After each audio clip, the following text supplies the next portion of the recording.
really get that much difference in views. Like the people who watch seem to like jump on as soon as it pops up, so it's not like a huge difference. Yeah. So I'm just like, all right, just screw it. I'll just put it on auto fucking play and just done. I started thumbnails were the big thing that I started changing. I was so lazy about thumbnails. I would just take a clip from the screen, and now I'm like, wait a minute, let me make a thumbnail. Let me Yeah. put some work into this. I started just stealing James's. James creates this. I'm like, oh great, I'm just gonna take that one. See what the difference is. James is great. He does some great ones. Yeah. Oh, I use his on my Twitter profile, the one he made of me with the laser eyes. I'm like, yes, this is gorgeous. This is perfect for Twitter. That's awesome. There we go. Let me share this bad boy. Now we're live on here. I Yeah. love it. All right, man. So how many of those hats do you have?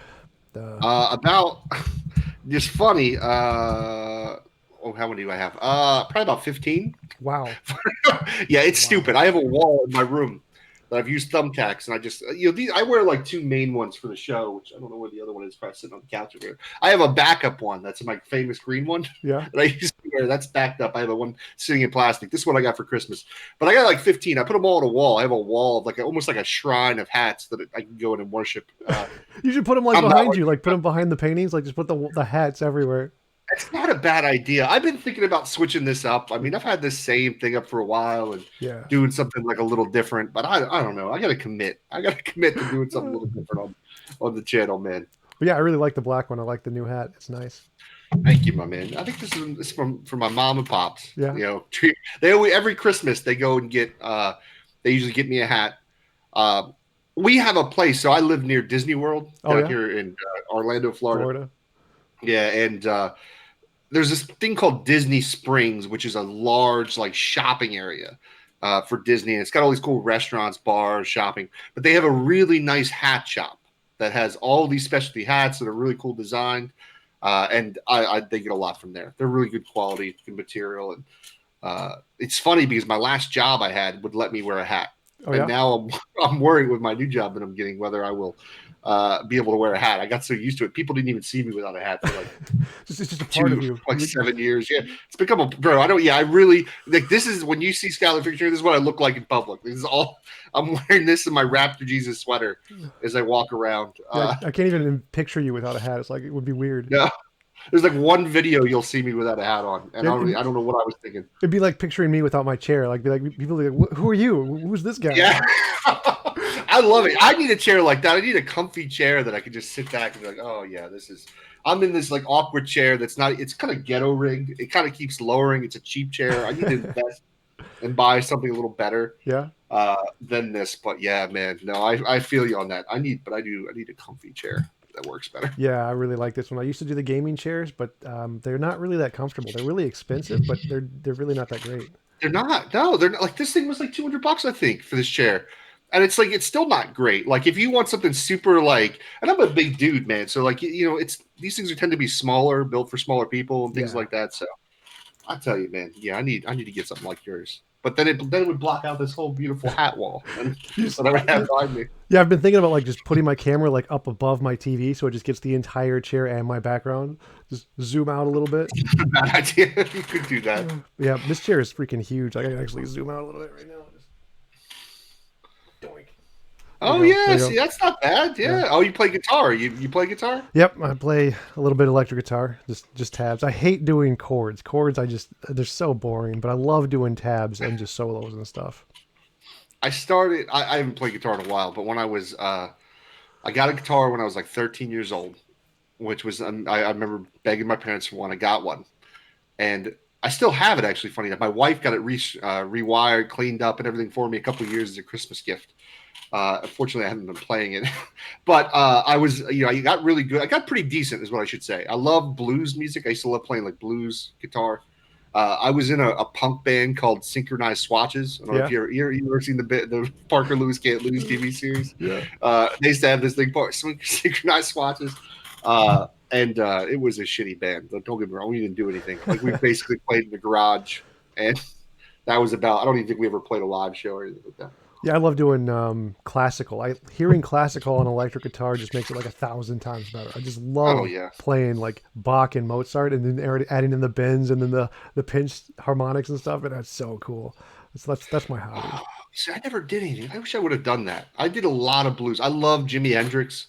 I still, especially Jimi Hendrix blues albums were so incredible. He's got a blues album that is just phenomenal. He was, and then for being too, he used to play. I think he played the guitar upside down because he was left-handed. Yeah, So like he would have to turn the guitar, and like to be able to play it backwards in a weird way. That was yeah, but he also played it uh, with his toes and his teeth. So I mean, well, I mean, dude, the voodoo. What was that? When he set the goddamn guitar on fire, it was like that was. I could only imagine the people in that audience getting to see that playing Voodoo Child, and then just like playing the guitar while it's on fire, setting it on fire, and yeah, oh man, fucking rock and roll, man, rock and roll. for I sure. love it. Oh, somebody just mentioned Trent in the live chat. Like, yep, yep. We both had conversations with Trent. What a wonderful person. Oh, dude, douchebag Trent is what I like to call him. Oh God, Honestly, funny enough, probably one of the most irritating conversations I've ever had in my really? life. Yeah, oh, by far. And I've talked with I've been talking to people for like 4 years Yeah, on I've my seen your channel. shows. Like you saying that's like the most is the most irritating. That's saying something. That's a big deal. Well, and it was a crazy night, right? So that night we were having a debate. I had booked this person called Dr. Fulton Brown. I guess she has a PhD in medieval studies from, I think it's University of Chicago. Um, and she's a very right wing, like Trump supporter. Milo Yiannopoulos, I can never say the guy's name. Like huge. Yeah. He's like your best friends with her, right? And like she's got pictures. She like worships the dude. It's a really strange kind of situation. Anyways, I booked like that had happened, and James is like, hey, I want you to debate this guy Trent, and I'm like, oh shit, all right, that sounds good. So like I had to have her on at 8, and then at 9 we were supposed to start with Trent. Now with her, I figured it was actually gonna be, she's a PhD professor. Like I thought it was gonna be pretty mellow, to be frank with you, bro. Lady's crazy. That's all I'm gonna say to you. Is like first of all, she came on. She looked like the crazy cat lady from The Simpsons. Like that's like the way. I don't want to make fun of someone's just their looks, but like it went along with the personality. And like we get on air, or before we go on air, with someone who's a little bit more like a PhD professor. Like, listen, we know we do a lot of shit on it. We talk about Raptor Jesus. My first line is saying, "Welcome to the Skylar Fiction Show, where Christian apologetics comes to die." Like that's kind of harsh language. So like I'm like, listen, this is kind of just entertainment. Like we're just joking around. We don't plan on this being combative. We're just gonna have a fun conversation, more dialogue driven. Yeah. Right. So I warn her. I'm like, listen, don't worry about what I'm gonna say here. I'm just joking around. That's what I say. Then I'm like, well, what do you want me to call you? And I was like, you're a PhD. It was like, should I call you Dr. Brown? And she's like, yeah, call me whatever you want. You're fine, Dr. Brown. I'm like, okay, cool. Then we go live. And like this nice person that was off pre-show, like just completely switched personalities on me when we hit the live button. And I was like, oh, okay. And it's like, first thing she did was she's like, don't call me Dr. Brown. That's like my maiden name. Like that's not my married name or something. And I'm like, didn't I just like asked you what you wanted me to call you off air? And it was like a very intense conversation. I asked her a question about like, I was like, okay, with people like that, someone who's far more educated, I'm trying to have a more calm and general theological conversation. I'll say, hey, how do you view Genesis? Just tell me, do you think of it like more like literal, historical? Do you think of this more allegorical? Like, just give me your general views on this, because then from there, I can kind of build how you're going to probably view most of the Bible. Immediately it was just like, no, that's not the question to ask. And then ramble for like literally 10 minutes straight about something. And I'm just like, I'm like looking at Dr. Just like, I was like, what is going on, man? I was like, I don't know I don't even know what we did to piss her off. And it was just the whole thing. It was like a 45-minute to an hour conversation that was completely hostile. I kept trying to bring the conversation to a mellow point because I did not want to do that with her. I was like, this is a professor. As someone that's supposed to be, I thought, a little bit more complicated in her views, I guess you might say. Yeah. And then after that hot mess, it was like I go over to James's channel, and James is having technical issues. So things aren't working. As always. James always has technical issues, and it's almost comical. I mean, I don't care. I love James to death, so it's always funny. I'm like, whatever, dude. I was like, we can do it. And I'm trying to, at this point, like the audio is not working, something not going right. And I'm like, James, let's just use Google Hangouts. It's like, I'll just use Google Hangouts. It doesn't matter. Like we're just debating. Like just all three of us will be there. No one's gonna miss it.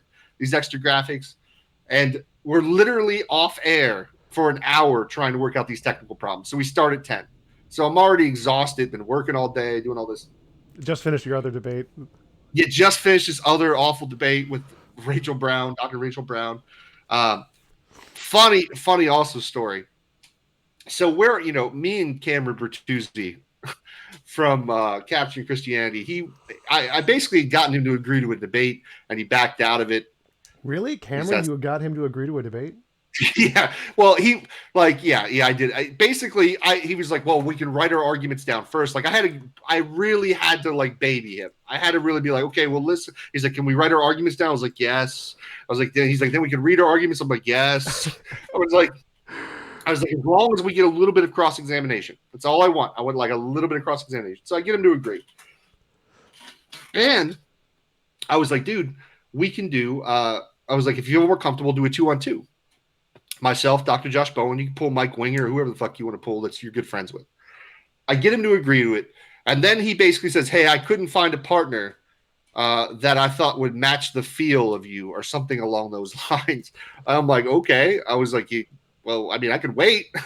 Just find another partner. Like, I'm not in a rush to do this debate. And that same time, one of his douchebag friends, and it wasn't Cameron, it was somebody else, blocked me on Facebook for no reason from his group. And I was polite. I learned, listen, one of the things I learned, TJump, is sometimes you have to baby some of these guys. You got to be very soft language. You can't be too harsh or they'll call you a troll or being too mean. And I was very polite. I was just arguing the points. Like, no, I respectfully disagree with you, blah, blah, blah. Kicked me from the Facebook group. And I was like, Cameron, this is bullshit. Like, why are you allowing this to happen?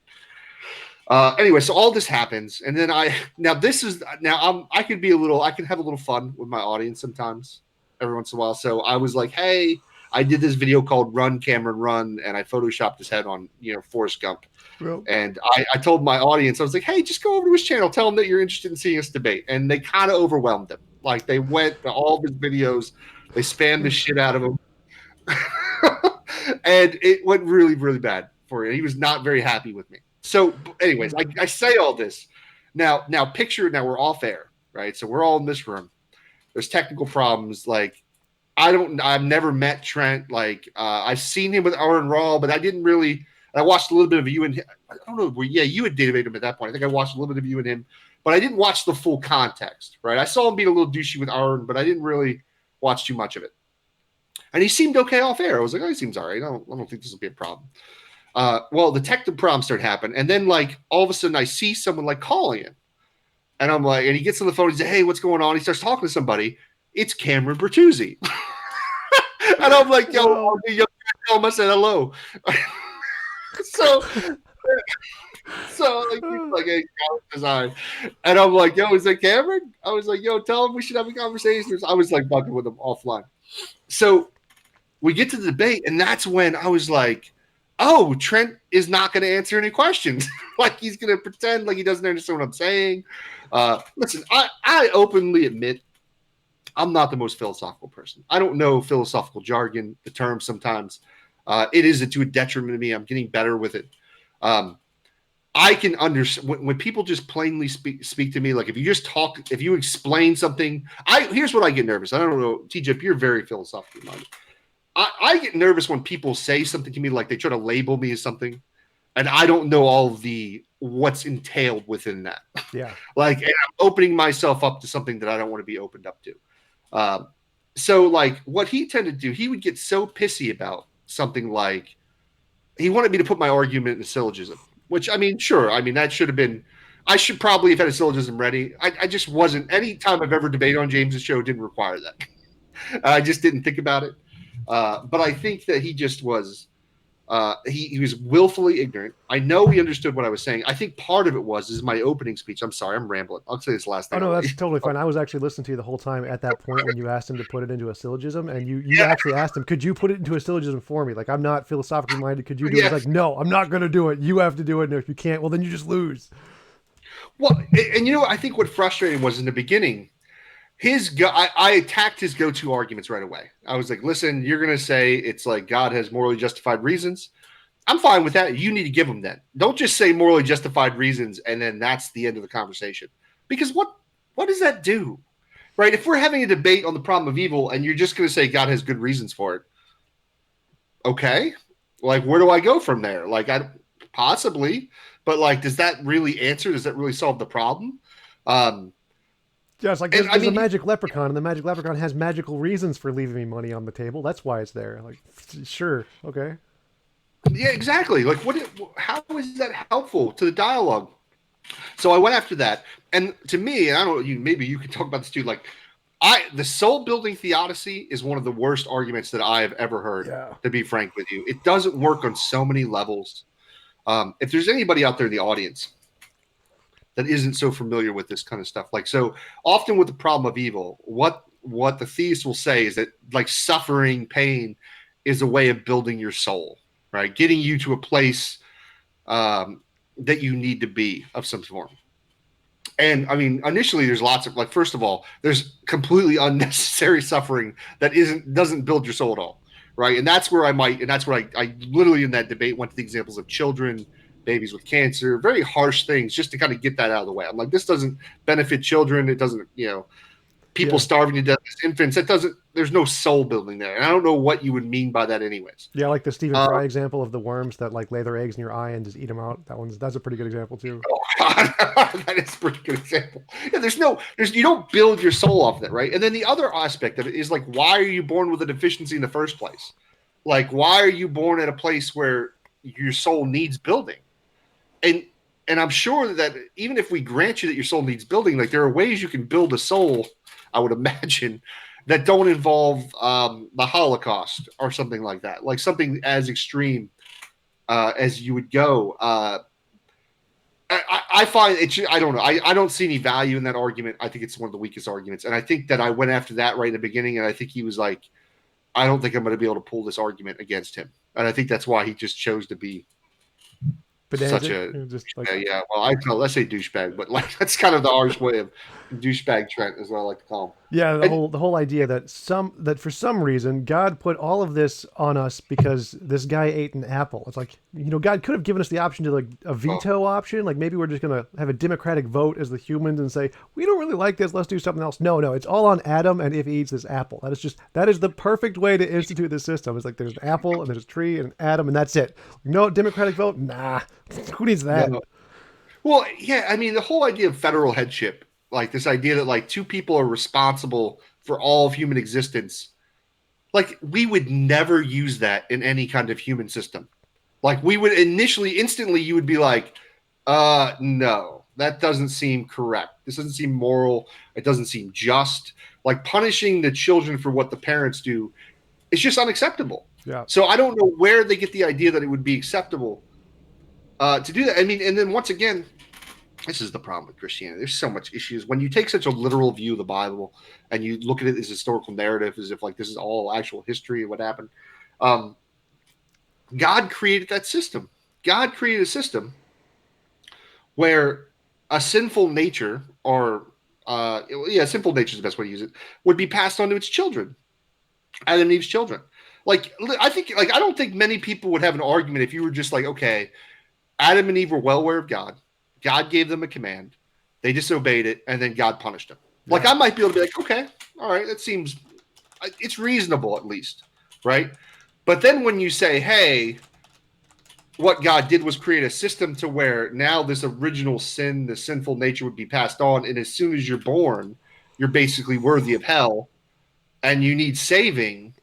And the way that God's going to save you is that we have to have all this history that goes on in the Bible until eventually, a couple thousand years later, Jesus is born.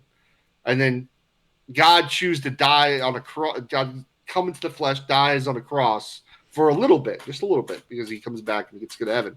And then that solves the problem somehow. Like that all of a sudden fixes like the sin nature problem.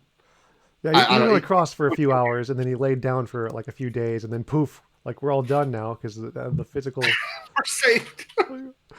Well, and it's not even the worst. Like when I hear Christians like, because I'll hear like, well, that's But Jesus went through the worst suffering ever. No human even comes close to that. Like, it's like, no, God. Not even close, my man. Like not even like close to what had happened. Now, Trent, I think that was probably the other shit that pissed off Trent during that debate. And I tried to clarify. I was like, Trent, I'm going to say some shit. I don't want you to be too upset about it. Like, I'm going to go harsh in the very beginning, but it's just the lay in the point, so we don't have to get lost in the semantics.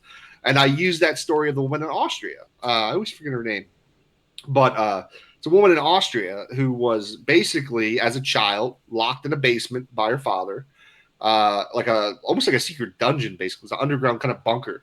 And for like 20 years was brutally raped, abused, had multiple children within this dungeon.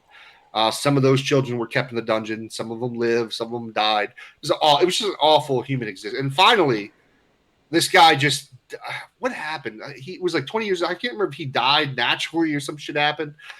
Somehow after 20, 30 years, she escaped or something happened. And I was like, there's no soul building there. I was like, there's no excuse for this type of violence that God would allow someone to go through.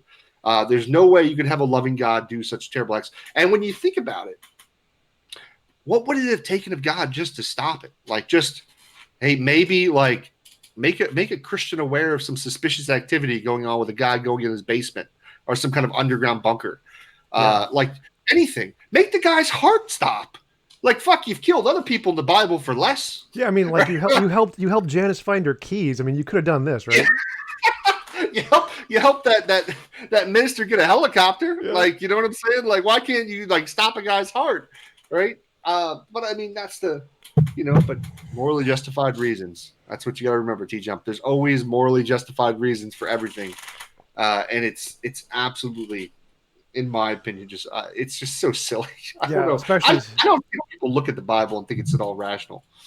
Yeah, the morally justified reasons to cause all of that suffering to all those people. But I get this comfortable life with all this nice stuff, and that's totally fine. That's totally fine that there's that disparity in the world. Like, no, it's ridiculous. No, what was I going to say? People often wonder why. They're like, why do you attack the Bible so much? Like, why do you have to? Like, because people believe it. Like, why would like? I don't have any problem when a theist is just like general theism, or they're just like, hey, I believe in a God, and I love Jesus, and I just Jesus wants me to do good things, and whatever that means, good. But like a general term of good, like be kind to each other, like the Sermon on the Mount type stuff. Like if you just follow what happened on the Sermon on the Mount, give to the poor, turn your cheek to your enemy when they hit you, like stuff like that. Have at it. Like, enjoy your Christianity. You can live that life. But the problem is, like today on Facebook, I posted like this is from a woman who was I think a Reformed Baptist.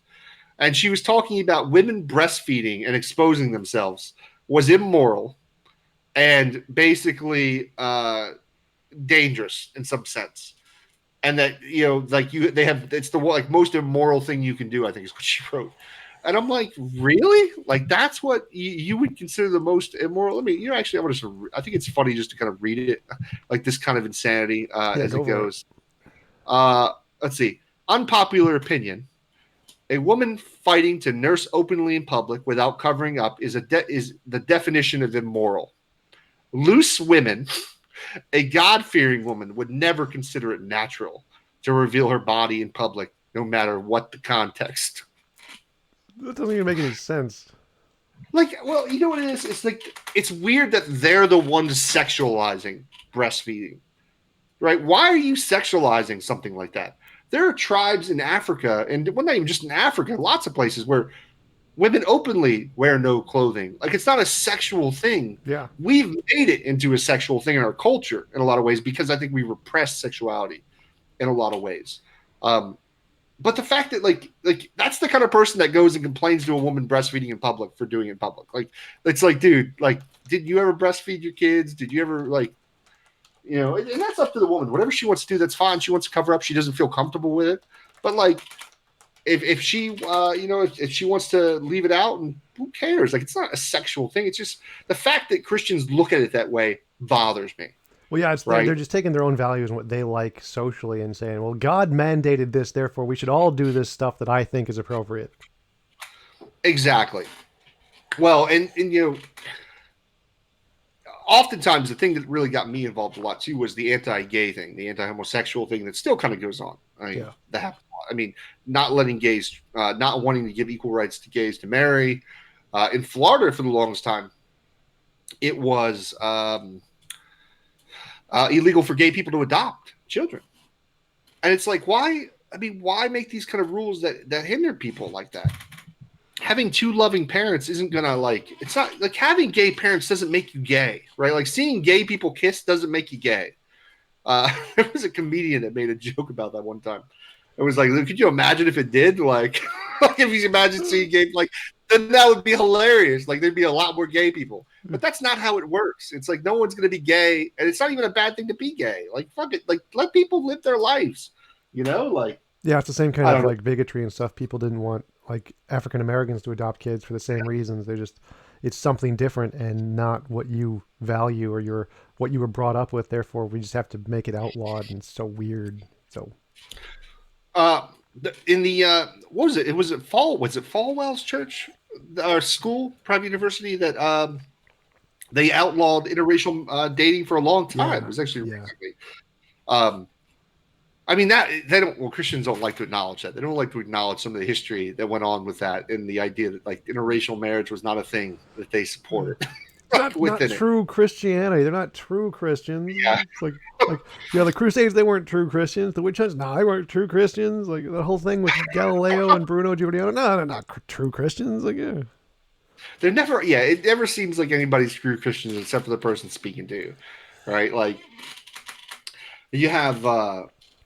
Yeah, I don't know. It bothers me. There's a lot of stuff with that, and I just want people to like at least to understand. Like you should like when you read the Bible, you should have a better understanding of what's going on in the culture. Like the way people interpret scripture, they make their God a monster by the way they interpret it. Like you don't have to accept everything. You don't have to say like you give me ammo by going in and just saying nope, nope. First Samuel, yeah, no, it's like no, that's God killing babies. It's like you don't have to. Like you could say no, this is written by humans. This part, and you can pick and choose. I won't even give you. I try not to give people a hard time with the pick and choose because I'm like, at least you have some standards to yourself. You're trying to not make your God a monster.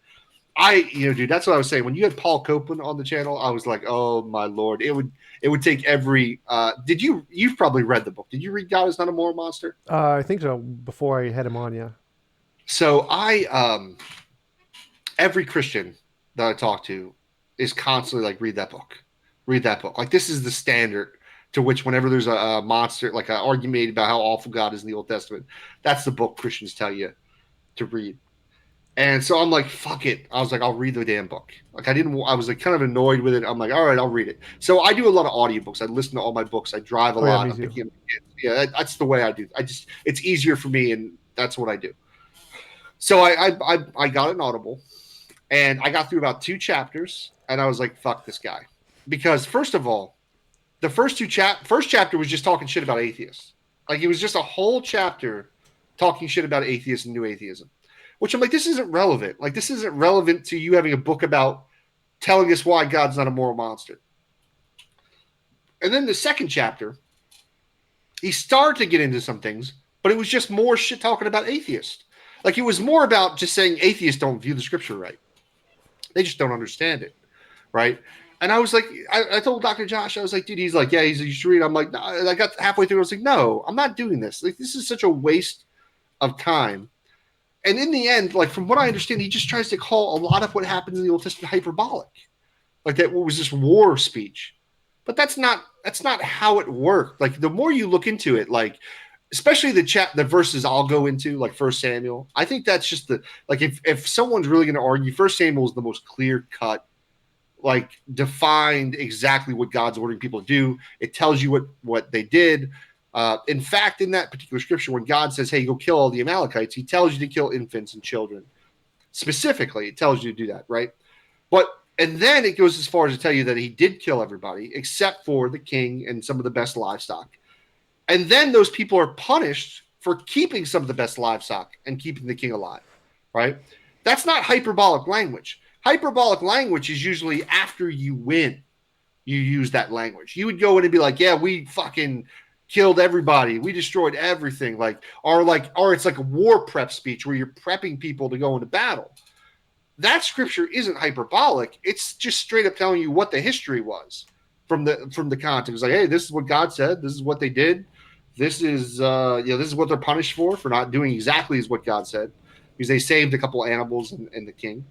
Um, so I think that's another weak argument. Hey, can I go grab another beer? Would that Yeah, be? sure, go for it. Anyway, I'll be right back. Give me 1 second. All right. Yeah, no problem.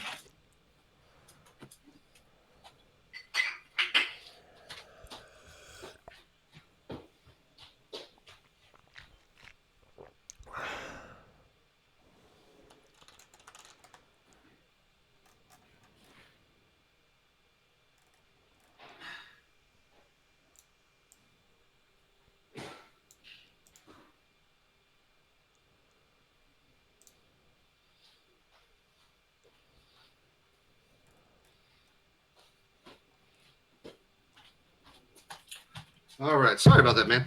Yeah, I was just thinking about the another one of the examples where they conquered that one city and said, kill everyone except like the young women. That one, like Yeah, that the really doesn't seem virgins. Yeah. hyperbolic at all. Yeah.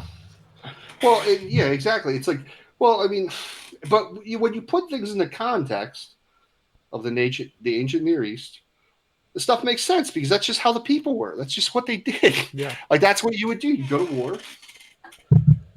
You kill all your enemies. You can't capture them. There's not really a lot you can do to capture them. You can enslave some of them, and that's what they did. Also, that's why they captured some of the slaves.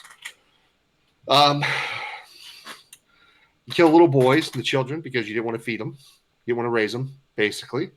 And like within that context, it's what they did in those cultures. It wasn't that like that's what I think. If people would just look at it that way, and not look at it as if God's really ordering it and God's really commanding it, it doesn't make your God look like a monster. You're just like, oh well, this is just people talking. It's not really God commanding things, and they're using God as a justification to do those type of Yeah, just like the people church today who acts. justify like the Absolutely. anti-racial or uh, the anti-gay rhetoric and say, well, God condones this because of such and such interpretation of the Bible. It's really just their own personal viewpoint, and they're just using God as a justification to try and bolster their own feelings of justification of what they believe. Yeah, I mean, look at ISIS. Look what ISIS does. I mean, it's the same kind of shit. Like ISIS in there. I mean, you have in. I mean, people are sometimes so brainwashed in these some of those Muslim countries that when ISIS was throwing gay people off buildings, the gay people were thanking them for throwing them off the building because they felt so much in sin. Because that's what they were taught from the very beginning. Like if you're taught this from when you're a child to believe in a certain way, how else are you going to believe? Like I don't understand this idea that you think like Christians have this idea that like God puts belief in you somehow as if like that. Why is it in Muslim countries like the majority of people are Muslim? It's because you're taught it from a young age. Yeah. uh the same thing with within the moral culture of these countries. I mean, they don't, a lot of those countries, women have no rights. They're treated as property. Yeah, Saudi It's not. Arabia just legalized women driving like 2 years ago. Yeah, absolutely.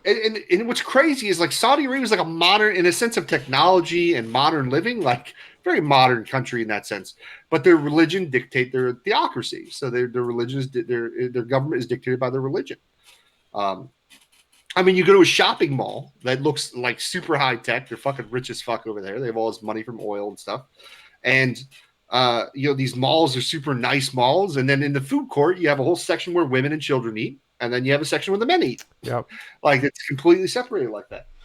But I mean, listen, this is what it always cracks me up. I remember I had when I was going to college, and I had this history teacher I loved. He was a great history teacher, but very right wing, like a very right wing type, not like a Trump type right wing, but a very old school right wing type history teacher. And we were talking about women's voting rights at one point, and I was like, and at one point I just asked him, I was like, well, what's the deal? I was like, why wouldn't women allowed to vote?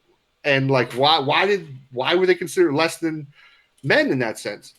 And I'll never forget him just kind of brushing it off, like, oh, just kind of things like culture, religion. I was like, it's religion. It was the religion that taught that women weren't of value, right? Like you look at like women couldn't talk in church. That was one of the things. I think it was Paul said that women shouldn't speak in church. Even today, you still have this like what I call like women oppression light in a sense, right? Where people are just like, well, women have their roles, men have their roles, and it's like, okay, what do you really mean by that? Yeah. You just want to be in the kitchen, staying home, and Yeah, and it was always just the fact that they were seen as lesser is why they weren't given the same access to education, Exactly. which is why they weren't as educated on the topics, and so they will justify it by saying, "Oh, well, they're just not educated on the topic, so we shouldn't allow them to vote." But the whole reason is because you don't educate them. Yes, exactly. Um, I mean, listen, like it's the same thing with slavery in the South. Like, what, you don't think these were Christian white slave owners that owned all these slaves in the South? Like these were very conservative, religious people. It's not like the South has changed; it's still the conservative base of the country, Yeah, right?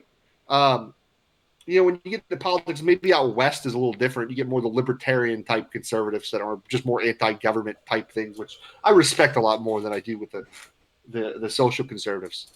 Uh, I mean, I'll never understand. I'll never understand the Christian conservatives now who are obsessed with Trump and think this guy is like fucking Jesus. I'm like, I don't. This is the guy who cheated on every one of his wives. I mean, not only cheated on his wife with a porn star, lied about it, paid the porn star off, with lied like to you with his during lawyer from the campaign with campaign money, like genius. and you guys are like, this is what God wanted. God wanted God wanted Donald Trump to run this country. Yeah. I'm like I said, I don't get it. I don't have anything against conservatives, Republicans. That's fine. I get you're just small government. You're staying like philosophical differences, but being a Christian and supporting Trump, you know what I think it is. And please stop if I ramble too much. Please let me know. I've Oh, never no been problem. one Go of those. for it. Uh, I think part of the problem uh, is the abortion issue. Is what happens. That's what what it's become, and the Democrats have allowed it to become uh, a wedge in a sense, Oh right? no, Like it's it where was the Republicans. The Republicans like did a polling job and found like what are the most emotional issues that we can really find that can really drive a wedge between our side and their side. And it's like killing babies. Like let's go with that one. Like we yes. this one really works. We're just gonna drive this in and just make a big policy change and say this is our new focus of our entire party because it works so well. And that was it. And the Democrats had really no idea how to respond to that initially, and so they Mm. just fell behind in the argument. No, I agree. Well, and part of it too. No, and I agree. That is what did it, and it was a way of also they were able to unite under an issue. Because remember, back in the day, like in the 50s, 60s, 40s, like everyone was fighting each other. Like the Protestants, the Catholics, like the Methodists, like all these different factions were fucking always fighting with each other about different issues. But they were all be like, oh, we all agree killing babies is wrong. So like it kind of like united them in a sense. Yeah. I also think too, like the Democrats do a poor job. Like they used to be better at like kind of talking about it than they are now. Like now they kind of celebrate abortion in a sense, and I'm like not the way to win over those moderates. Like Yeah. Yeah. don't be like even what was it? He's a big atheist guy. Meta, what's the guy? He helped me out. I don't want to talk too much shit about him. Hermit Meta. Yeah, he had put a post about like it's like because of this many abortions happened this year. And I was kind of like, dude, not the angle to go with. Like, don't celebrate the abortions. Like, it's okay to like argue like this is a necessary evil, right? And I'm weird on that issue. I kind of find myself leaning a little bit more pro-life, but it's complicated my views. But the thing is like, don't talk like that. That's not the way you talk about things. Like Bill Clinton. I disagree with Bill Clinton a lot of things. But like they had smooth ways of like talking about it. Like, well, like listen, like understanding, like, hey, yes, this sucks. We don't want these. We want to limit them, or we want there to be less of them. But like, there are just reasons we have to have these laws, right? Now it's like we're just like Abortion is good. Let's go kill babies. it's like guys, well, that or two like. And like I said, I'm gonna vote personally. I'll be voting Democratic nominee. I don't care who the fuck it is at this point. And there's people I like more and less, but that's who I'm voting for this election. But like I remember there was Julio Castro during one of the Democratic debates was like, I'm gonna fight for transgender abortions. And I'm like, what? Like, what the fuck are you talking about? Like, I don't know what that means. Like, people who are able to have abortions can have abortions right now. Like, there's nothing to fight for. Like, but using that kind of language, like, I'm like, who are you winning? Like, what side are you winning on those issues? I'm all for every transgender right you could think of, right? Like, I'm not like anybody on these social issues that are going to fight you on any of these things. But when you use language like that, like who are you appealing to? Like extreme far left wing people that aren't really educated, that don't understand what that wouldn't have any relevance to anything, or Two, the media.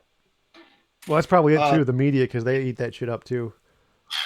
but well, like things, dumb things that piss me off about uh, the way Democrats allow the media to frame things, right? So, like during the debate, they had a question like, if like should we if someone should illegal immigrants be able to get healthcare access or something like that? Just raise your hand, right? And then every one of them like, yeah, yeah, yeah, yeah.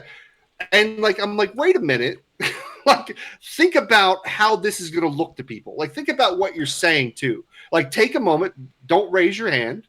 Be like, hey, can I follow this up? Can I maybe articulate something? Because listen, no one's going to argue. Like let's say we have an illegal immigrant or an undocumented worker in our country, and like a child, and it gets hit by a car. That we're not going to bring that child to the hospital, and we're not going to treat that child.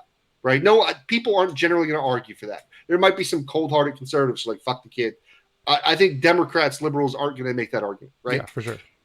But when you just leave it open like that, and you're just like, it makes it sound like you're saying, "Hey, universal health care for illegal immigrants," but the people of America, hey, we'll try to get around to you guys when we get a shot here, Yeah. basically. And I'm like, you guys gotta stop letting them frame it like this. I'm talking all politics. I'll say one more thing that pisses me off because I get over. I don't get to talk politics on my channel, and it's all connected to religion and shit. Okay, I am married to a black woman. I have two children who are mixed. They're African American. And this whole idea in 2020, all of a sudden, our focus of these debates are reparations again. I'm like, what the fuck did this come out of? Like, this is 2020. I'm not saying that we shouldn't have something, like try to work towards something or figure out like when there is disparities in our society, if we have a culture that is being disproportionately affected by our laws and rules. But where all of a sudden, why are we allowing CNN fucking moderators to make the focus of the Democratic Party reparations and transgender abortions? Like it makes the party look silly in that sense. Sorry. I totally agree. I mean, it's like the news, the way they phrase things is just to be as most editorialized as possible and say, well, let's just put the biggest, like most triggering words on there to get the most views. And then that's what we're going to go with because we're all about money. We need the views for the money and there's no impartiality here. We just need whatever works. I don't care. Like, I forget there's that 100%. there's one philosopher who talks about it news and he says like you never see the news saying and there was another day where nothing happened. It was just an all good day, everyone was happy. Like never gonna happen. It's always somebody died, somebody was destroyed, some helicopter crash, like everything. That's all they talk about because they want those views. It's gotta be the destruction of the world. But at the same time, when we look at the world, it's actually the best time to be alive for any human ever. And everything's been improving for so quickly. And then but because the news just always focuses on the negative side, that's what gets people's attention and what we focus on. And we think everything's going to hell.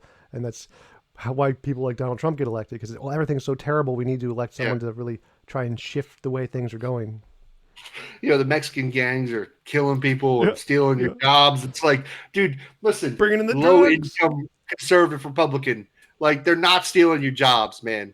Like, in fact, it was funny. I think it was in Georgia, in a conservative state. They passed this very strict law about immigration or crops or something. So basically, I don't know. I'd have to look up the specific details, but here's the general consensus of what happened, right? So they passed this strict law, and because of this law, they lost a lot of the people that were going and picking the crops, basically, which was a lot of times tends to be undocumented workers, illegal immigrants. And because of it, they couldn't get any workers because these local Georgians weren't actually doing the job. They wouldn't take it. They lost all these crops. They just couldn't get them picked in time. And it's like that they're not the people. Besides the fact that, and listen, I'm not for open borders. Like no one's arguing. Like I think that's the other thing the Democrats need to be a little bit more clear on. We're not saying open borders. We're saying, people, we just need to know who's coming in the country, and we should have a better immigration process. But the thing is, like how do I say this? Like there people who are. There are a lot of illegal immigrants that are just living their everyday life here in America, right? They may not pay taxes in the same sense, but they're buying goods, they're paying sales tax, There's all types of things that it's feeding back into the economy. And frankly, the way, if you're going to solve the problem, if you want to solve the problem with illegal immigration or people like living here illegally, is you need to go after the employers. You don't go after the people, because the employers are the ones that are actually giving them the jobs. And if you actually gave very harsh sentencing to those jobs, they wouldn't, or fines, they probably wouldn't employ them. Well, I mean, I think But they yeah, still would, because, like yeah, you said, a lot of the illegal yeah, immigrants are taking the jobs that nobody wants, and so they can't never, find like Americans to do these jobs because they're crappy jobs, to be honest, and they pay crap. So sure. the employers really don't have a lot of options in many cases. They have to hire illegal immigrants because they don't have any other way to do it in many cases. Mm-hmm. No, you're right. I want to touch on one other thing too. Is we were talking about like the media and kind of like how, like, with their biases with money. And I think that's the key. Like, I think a lot of people will tend to focus on, like, they just talk about political biases if they have an agenda. All right. And listen, it's true that there are certain news commentators that have an agenda. Fucking Sean Hannity, give me a break. That guy has an agenda. Let's be What's the real. other Okay? Republican? Tucker Carlson. Oh God, Tucker Tucker. Carlson. But at least sometimes Tucker will fucking, when it gets real bad, he'll be like, all right. Like, he has some sense of decency on some level. You have to dig deep, but it gets there at some point. I was He's a big not fan a of complete Chef shell like Smith. Sean. Chef Smith was awesome. He was good. He was amazing. Yeah. And I even like Morning Joe a little bit. Like, I even watch like Morning Joe a little bit. Like, he's conservative, was a Republican and stuff like that. But like, most of the problem with media is it's a profit industry. It's for profit. Yep. And of course, whatever's going to get people watching, whatever's going to get advertisers, is what's going to make money. And that's what they're going to focus on. Fox News. Do you think Fox News, if they thought they could make more money off of liberal viewers, wouldn't go more liberal? Of course they would. For sure. Same thing with MSNBC. In fact, MSNBC got more conservative when they were losing money, when they were like, hey, well, maybe we should get a couple conservative commentators like Joe Scarborough. Oh, yeah, what was her name? They hired that Was one. it Megyn Kelly? Yeah, Megyn Kelly. I think she went to ABC. Oh, maybe she did. Maybe she went to NBC, and then maybe NBC fired her, and then she might have went to MSNBC. I don't know. At least they do a little bit of it, but yeah, I mean, a lot of it just comes down to money. Like, where are you gonna, like, where are they gonna get the money? What's gonna sell? CNN is just sensationalism. Yep. That's why it's so awful. Like, at least I think MSNBC and Fox, they kind of wear their shit on their sleeves. Like, you kind of at least know what you're getting into. CNN is just news. It's like, sensational and masochist news, basically. So yeah, I just can't with it.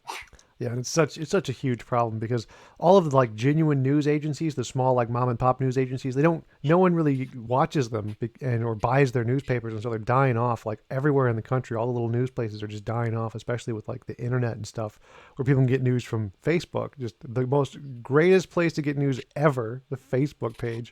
So all the real news places are dying off, and all that we have left are these sensational CNN, Fox News places that just pick up on whatever to get money. I got off Facebook. So recently I couldn't take it anymore. There's a lot of reasons. I originally had a Facebook for my real life account, what I call off YouTube, like my personal friends, family type thing.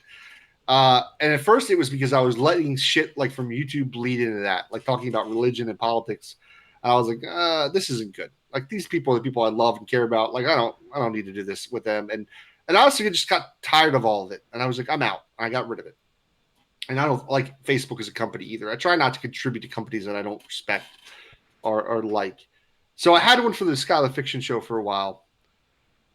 And it was the same thing. But I will tell you, so one of the things I know is I thought initially that the people who would friend request me would be people who were fans of the show, or people who knew my show and didn't like me. Right? That's fine. Like, but people who knew my show. Comes to find out, like, I was getting requests from people that had no understanding of my show, who I was, a lot of fake accounts, like, just like I ran into a couple of, like, I don't know if they were bots. I think they were bots because, like, they would be like, I'd see, like, I ran into some Bernie bots, like a couple of those, like, that would completely, like, anybody who was not Bernie Sanders supporting. I was like, and I learned by just asking questions to see if they would directly answer my question. And they wouldn't. It would always just be a generic term that might have had a word from my sentence in there. And I was like, what the fuck is going on? And then, but there would be other things, like other type of like right-wing stuff, left-wing stuff. And I would start to be like, wait a minute, these are fucking bots. These aren't even people. These are not real people on Facebook. And I can see how like these people start to influence our culture, our media, because people buy into it. They think that these are real people with real positions. I see it on Twitter a little bit, not quite as bad as on Facebook. But like, I'm like, who talks like this? Who is like so extreme? And it's like they want to cause divide between us. And I do think with the Russian thing, like it's a tactic Russia uses. And it's a smart tactic, to be frank with you. Like, if you can't win military, you can't win economically, like it's cheap to try to influence social media and create accounts, and people don't know who you are, what you're actually, who the real person is. You can't tell if people you're dealing with are actually real people or actually being honest interlocutors with you. And I think that's scary, man. I think we need to. I wish Twitter. What was it? Twitter doesn't run ads, political ads. I don't think. I think that's one of the few things they stepped up where like no political ads. Facebook should probably do the same, but Yeah, they were just like talking about that in the Supreme Court, how they were having political ads, and one of the things that was mentioned was Facebook is not going to hold political candidates responsible for false ads that are just untrue. They're just going to be like, okay, we're just going to let you do that. yeah, Like, how is that? How is that reasonable? Well, they want the money. Yeah. This fucking guy, Mark Zuckerberg. Like, I mean, it's just it's money driven, and this is, I think, part of the problem where this over capitalism, but like this greed aspect of our society, where it's just like bottom line is money, and no matter what we're doing as a business, it's we've got to make money, and we got to make more money, and we got to make more money than the last time, right? And I worked for a company. I'm not gonna get too much in detail, but I'll say it was a very fucking wealthy company, right? And every quarter, every year, we need more year-over-year growth, And it's like, what? How? Like, how are you going to constantly keep growing like that? Like you're going to saturate the market with everything eventually, to where, and it's why I have a big issue with the healthcare. I'm a big advocate of like either single payer or Medicare for all, some kind of system that isn't private, because like the only way a health insurance company is going to make money is by giving out less services than money it takes in.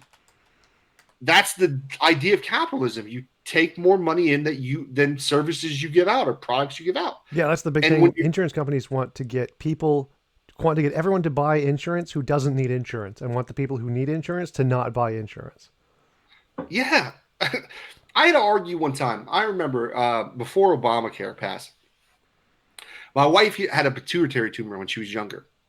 And what a pituitary tumor will cause you to do, it will cause you to grow, right? So luckily when my wife was young, like I don't know, 9-10 years old, they caught it.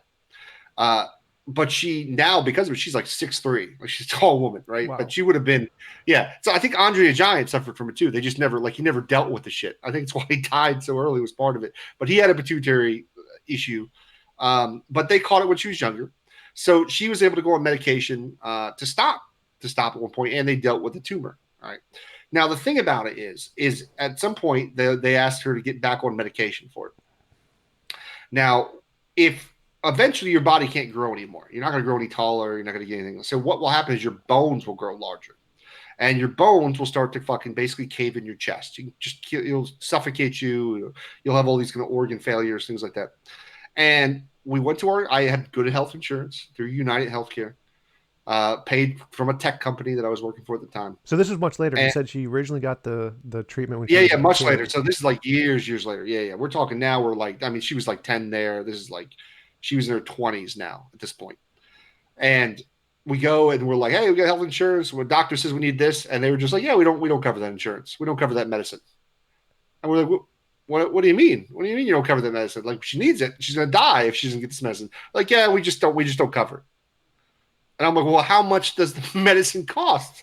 Like, I'm like, okay, well, all right, I guess we'll pay for it out of pocket. At the time, now keep in mind, we're in our early 20s. I'm 40 years old now. They was like 22, 23 years old. And they were like, yeah, it's $1,000 a month for the shot that you got to get. Ouch. And I'm like, $1,000 a month? Like, dude, like, we're in Florida. We don't make that much money. We're like serving tables, like working in restaurants and shit. Like, I'm in my early 20s. It's like trying to make money. something. Like, we need that to live. higher than our rent. I think at the time we had our rent, it was like $800, some shit. So it was like, and I'm telling her, I was like, what are we gonna do? I was like, I guess I'll just get like 2 jobs. Like I'll just have to work 80 hours a week just to pay for your fucking life-saving medication. Um, so I'll never, like, we argued for months, right? Then they were like, oh, well, go to charities. There's charity organizations that you could reach out to that they'll, and of course, those charity organizations are fucking backfile, like for people waiting in the same condition to try to get in.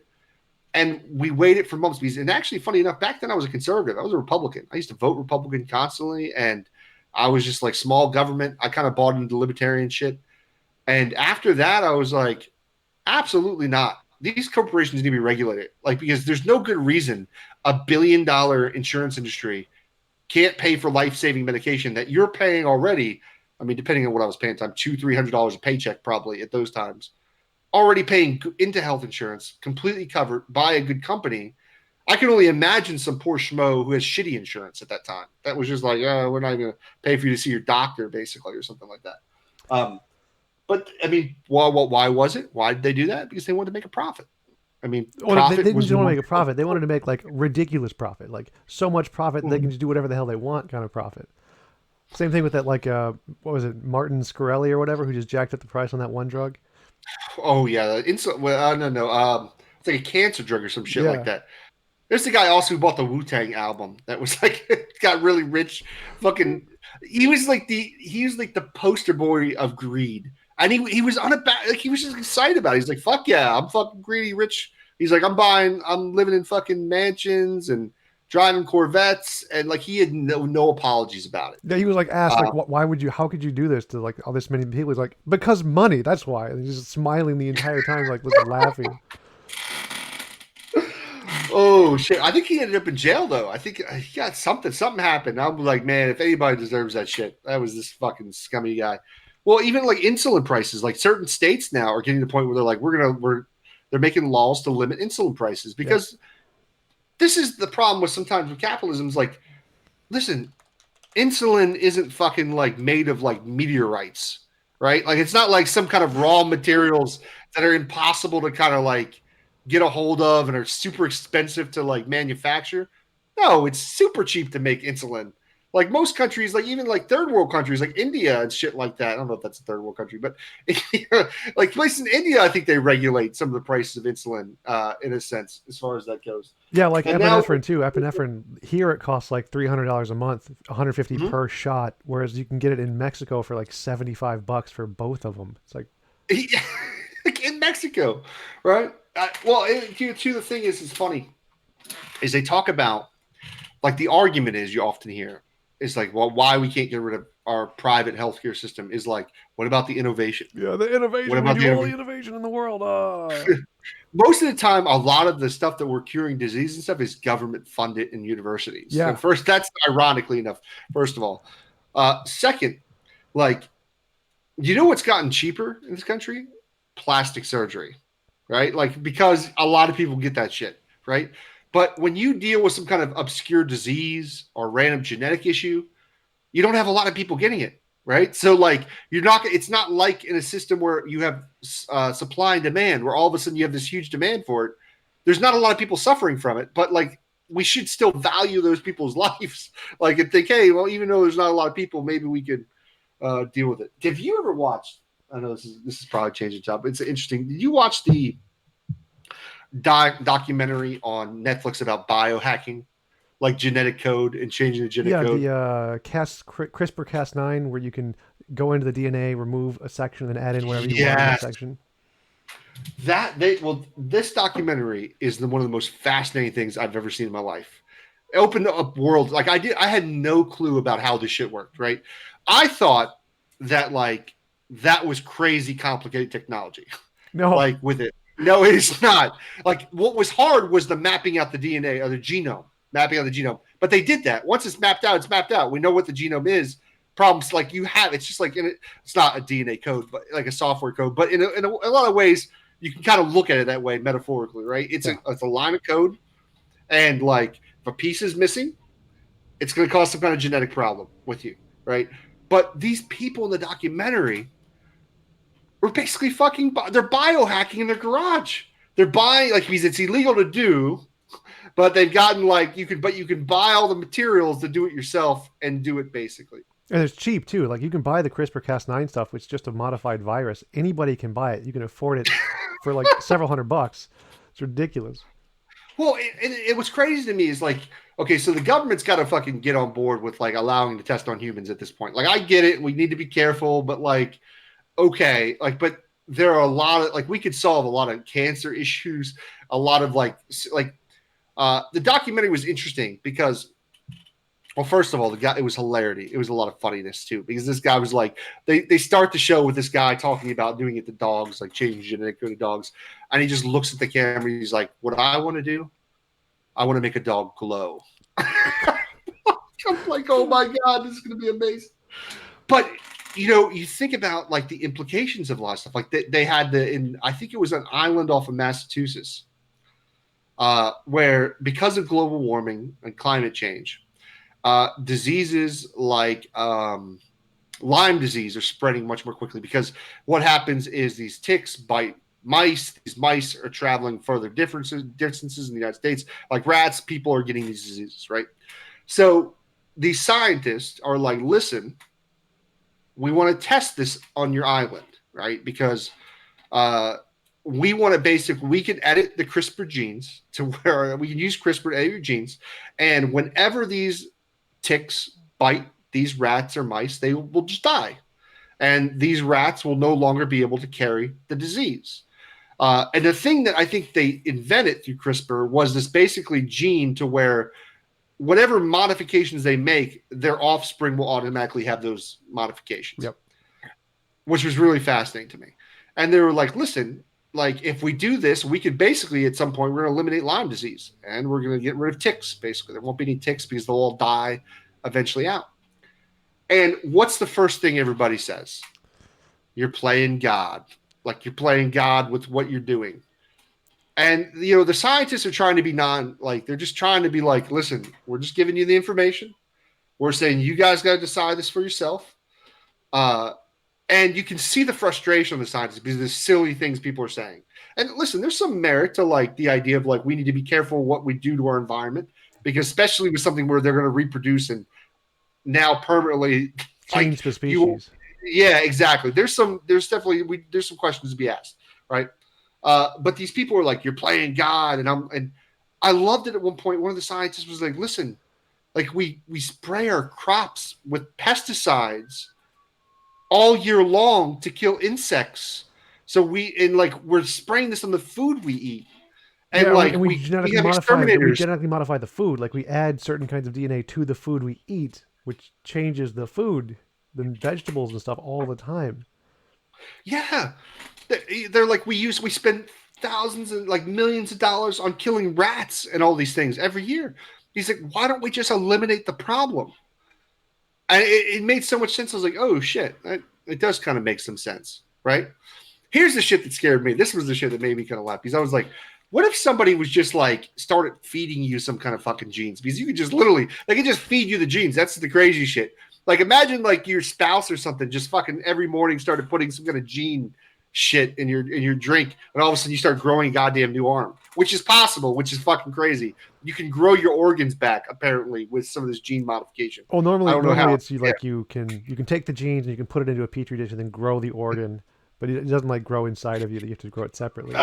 But like the same thing happened to malaria, where they found a cure for malaria where they can genetically modify the mosquitoes so that they can't carry the malaria gene, and if they inject it into the mosquitoes, it'll just cure malaria in Africa. Just problem solved. Millions of lives saved every year. But they're going to have to change the DNA of every mosquito, which they can do with the same technology you mentioned about, where they just whatever kids will all have the same genetic change to all of the children of all the mosquitoes. But no, they have the capability to cure malaria today, like in the next 6 months, but they don't do it because of those concerns about environmental stuff and changing the DNA and playing God. And it's a really like saving millions of lives, I think, should probably trump that. Like, what are we doing? Yeah, it doesn't make any sense. And I mean, it's just, you know, people stuck on these mythology, like these dogmas about God. Like people think God created them, but don't want you to fucking use the brain that He gave you to solve any type of problem. Yeah. Uh, it's scary to me, frankly. And we actually are playing God, especially with like climate change, where we're really changing the environment that's going to affect Yeah. everyone. And I mean, that's playing God. I mean, changing small DNA in a couple of species is not going to have nearly the same effect as climate change is. Well, and some of these people, well, you got to think too. Like some of these the Christians, the hardcore ones, are like trying to bring about the apocalypse. Like they think that it's going to happen. Like they think that like somehow we're going to fight this fucking great war on Earth, and like God's going to come down out of the clouds, and Satan's going to fight armies and shit like that, and like there'll be an antichrist. Remember, they all thought Obama was the antichrist for fucking 8 years, Yeah, which is ironic. I'm sorry. Can I just say how ironic it is? Like for me, like thinking about stuff, you call Obama the Antichrist, right? But I think about like if I were like going to jump into my conspiracy hat, like take this conspiracy hat, put it on, right? It talks about people wearing the mark of the beast on their foreheads. And I don't know about you, but like maybe the guy who's a fucking manipulator and everybody wears these hats saying "Make America Great Again" on their fucking foreheads, and like the guy who lies, manipulates people, is so unchrist-like, but yet says he's like fucking loves Jesus. This is a guy who's probably an atheist. Let's be real. Trump is probably but not no, a no, Christian. I disagree. Yeah, I think he's a theist who thinks he is himself a god. That's more likely. that's probably more like someone who is as narcissistic as he is. And but people like if you were to look at somebody as being an antichrist, like that's the guy you think is the antichrist, someone who constantly manipulates and lies And and has bombs no Iran sense for of no moral reason. value. Like, yeah, that's Bombs for no reason. Well, listen, this guy, this war game shit we've been playing with Iran for years it's got to end. People like to pretend like the U.S. caused a lot of these problems in the Middle East. They had a democracy. Literally in the 1950s, I think it was the 50s, probably the 60s. Iran had a democracy. It was a pretty secular, like there were Muslims. Don't get me wrong, it was a Muslim, still a lot of Muslims in the country, but it was very secular. Women were pretty much equals. They didn't have to cover up. It wasn't religious extremist. It was actually very like you could go Google go to Iran 1950s 1960s and go take a look at the picture of the culture of like what was going on. the society. Yeah, Yeah, it was a side. It was very moderate, very secular in a lot of ways. Um, then, like basically, what happens is what was called British Petroleum (BP) before it was British Petroleum. They're basically using Iran as slave labor. They're just like taking the oil from them. They're like, yeah, fucking peasants. We're the fucking British Empire. You guys fucking dig this oil up for us. Give us it. We'll give you pennies on the dollar for it. And yeah, we'll stay in this situation, just like they fucked everybody else in the world. A lot of the European countries in Africa and the Middle East. And Iran's like, hey, no, we're going to nationalize the oil. We're going to own our own oil fields now. Thanks. We're going to sell it, make some money. And they basically partnered with the U.S. with Eisenhower, I believe is who it was at the time. And they're like, hey, we need to overthrow this regime now because they want to nationalize the oil and take it for themselves, their own land. They overthrow it, install a dictator, the Shah. This Shah is a brutal dictator for like fucking whatever, 20 years, 30 years. Of course, like people, he's also the smaller minority religious party, I believe. Uh, he rules with an iron fist. Of course, like now people are oppressed in the regime. They find an answer in God and religion. They're like, hey, well, these people have the answers. They're the ones saying we can overthrow this guy. They have a Islamic revolution. They fall behind Islam to unite everybody, and fucking religious zealots take over the country. yeah, And in '79 or '78, somewhere around there, I know when Jimmy Carter was yeah. in Same office. thing happened with Gaddafi in Egypt, and Mm-hmm. Same shit. We put these people in power, and then we're like, oh, we pretend like we like freedom and democracy and shit, and then we fuck it up for everybody. Like we divide the whole Middle East, I believe, was divided by U.S. and Europe at some point. Saudi Arabia, all these countries weren't real countries. These were just countries divided and created by Western powers, basically. And then we all pretend like we're just dumb later on. Like we don't know why they don't like us and why they're doing the things that they're doing and why they're so anti-American and they have such extremists in those countries. Yeah, we do that all over the world too. South America, same thing happened with like bananas companies and the different kinds of corporations that did the same thing and all over the world. It's crazy. Yeah, we do stuff. Listen, what it was interesting because like I remember when George Bush had this idea that we were going to spread democracy in the Middle East. What's weird is it worked for a minute. It kind of in this weird fucking roundabout way. Because remember the Arab Spring happened. Like we went in, we fucking took over Iraq, which was one of the worst things we could have done in American history. Uh, but all of these countries were like, wait a minute, like well, this freedom thing sounds kind of good. Libya, Egypt, what was the other? What's the other country? In Northern Africa, Algeria, all start rising up. But then what happens is when you have these like vacuums of power, you have things like ISIS gets formed, like the fucking extreme religious groups that are like insanely vicious and violent and stuff like that. And that was, Obama probably. I get Obama what he was trying to do. He didn't want, like he was trying to get us out of the Middle East. He's like, listen, we got to get the fuck out of here. And like, but they kind of let things brew a little too far, and it sucks. It's one of those shitty situations. I was torn with the current situation, with Trump pulling troops out of Iraq. Oh yeah. Right. I'm like, well, yeah, I kind of want our troops out of there. Like, at what point when's enough enough? Like, when are we going to fucking get the fuck out of the Middle East? But at the same time, it is kind of a dick move just to leave your allies fucking vulnerable to Turkey and these countries. I don't Yeah. know. Turkey and Russia. And what was that guy's name who is working with Putin and try and take out ISIS? I forget the president of the country Oh, there. Aragon? Is Yep, it Erdogan. Aragon? Erdogan. Yep. He's a little crazy. Is a guy from Turkey, right? Yeah, he's like a little fanatical type character. Yeah, he's And turning he's more. gotten very religious type. Like that was a pretty secular country, Turkey, for a long time, Yeah, and then he's kind of going in there. and Israel And too. Israel is turning far more religious also recently, which is weird. well, it's part of the reason I left Facebook. I had some friends. I have a good friend of mine who was Israeli.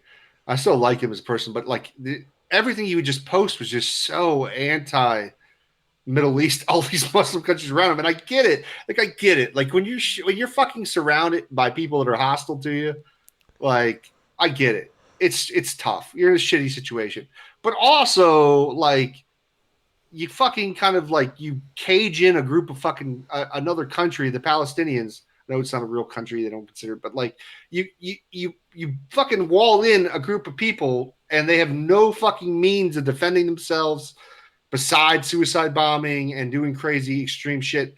Like, what do you expect from them? They have no money. They have no economy. You've blocked access from them to leave the country. Like, I don't know what you want from them. I mean, they certainly shouldn't be trying to attack Israel, no doubt. But like, it's complicated. Yeah, that's such a complicated issue because especially since the two wars that were started by like the coalition of every single Muslim country around there wanted to like completely destroy Israel and just kill them all Yeah, multiple times. And so they're I mean I can understand why they're a little on edge and defensive. So it's sure. Yeah. such a hard issue to parse. Well, you know what the thing is too, though, is like I used to like. I remember when I was growing up. It was the 2000s, maybe the 90s. I remember watching all the videos, and you would see all the videos of people like throwing rocks. Like people would be like throwing rocks at the Israeli soldiers in Palestine. They're like, why are they throwing rocks at the Israelis and all this stuff? And when you look closer, you realize they're teenagers, like they're young kids that are just growing up in a society where there's no hope for them. There's no economic hope. There's no fucking educational hope. They're not getting the fuck out of there. You're going to fucking escape Palestine. Where are you going to go? No one's going to let you out of that country and immigrate somewhere else. Or what you do and you're like there's deserts that way, deserts that way, deserts that way. Like have fun Yeah. on your walk. And your land is being encroached on. Like you have and then the far right wing Israelis, the really religious Zionist type Israelis, where they're just like putting settlements, like these nice, beautiful neighborhoods in the middle of fucking war zones, basically. It's problematic, man, to everything going on. So I mean, I don't want to listen. I don't know enough about the issue. I don't want to seem like I really shouldn't talk too much about it because I don't know all the details. I know it's a complicated issue, but like, shit, man, something's got to change. Yeah, and it's all the religious stuff too. I mean, It's Yeah. all about those religious icons, about their holy land. I mean, I would love to say, let's just bring Israel to America. Just give them like Montana or something. Just take all of the Jews and just put them in Montana. Like, I love the Jews. Like, Yeah, yeah, technologically, exactly. they're awesome. They make 25% of all like Nobel prizes. Like, the Jews are awesome. Just bring them all to Yeah, America. But absolutely. they won't do it because of the Holy Land thing. They want their land, their biblical like Holy Land, and that's the cause of all of this. Like, it's not even that it's a desert. Like, why would you want to even be there? It's like, ugh. Well, yeah, it is. It's really comes down to the religious issue, right? Because there is a lot of secularness that, like, they have like fucking medical marijuana there. They have like all like a lot of the way they run things is very secular in their country, Gay and rights. people are Yep. very down to earth. Yeah, like they have a lot of things that make sense, but it's just like some of the very right wing Christian, not Christian, Jewish Jewish. uh, sects that are like damaging everything. They're the ones doing the settlements. They're doing all these kind of things. There are people fighting, like in bullshit, like Trump did with like making Jerusalem the capital, or not the capital, putting the embassy for Israel in Jerusalem. Like that's just stirring the shit up. Like there's a reason why even conservative presidents didn't do it before. Like you're stirring some shit up that doesn't need to be stirred up quite yet Yeah. in the release. But I mean, listen, bro. To get on the topic more of religion, that's the dangers of it. Like were you ever Christian, TJump? Did Yeah, you I was ever? Were you Christian ever? until late high school. So about 18 to 20 is when I became a atheist. Were you like raised up in your family Christian? What kind of Christian were you? If you don't mind I me asking. don't know specifically which denomination. We didn't really talk about denominations that much. It was just praise Jesus. Jesus is the light and the way and the truth and blah blah blah blah. Non-denominational. Did you go to church? Were you a churchgoer? Or Yeah, I went to a Catholic grade school and a Catholic high school, so we were forced to okay. go to church every week. Like, oh God, I hated that. Yeah, that's where I started too. I was raised Catholic. I would go like I got all the way till what I did my catechism. I got to what's the next step? Was the next step, but I don't think I had to go to some fucking Catholic camp for like a week. It was silly. Yeah, And then of course you had to do like your confessions and things like that. But I hated the religiosity of Catholicism because it was very much just like ritual. Every service was the same. It was like certain you always had to repeat like, and he's like, and I'd be with you and also with you, and like, you say the do fucking the little hand wavy thingy, like, yeah. and then there's the bread and the wine, and then stand and sit and stand and sit. Greet, Like, greet your ow. neighbor, like say hello to your Oh. neighbor. Peace be with you, and also with you, as it was in the Father, the Holy Spirit. Like that's kind of like good shit. Uh, But I'll tell you what blew my mind when I went to an evangelical, like a non-denominational church. I was like, "What? There's a rock band here, and like this preacher's like down to earth and talking, and like." Listen, funny enough, I can't complain about the mega church I went to. I went to a mega church when I first got saved. Well, saved, you know what I'm What? saying? You got saved? What is this? You're secretly Yeah, a Christian? exactly. Um, and the mega church was actually really fucking mellow. Like it was just a feel good. Yo, we love Jesus. Jesus loves you. Let's talk about this. Like, let's work it out, right?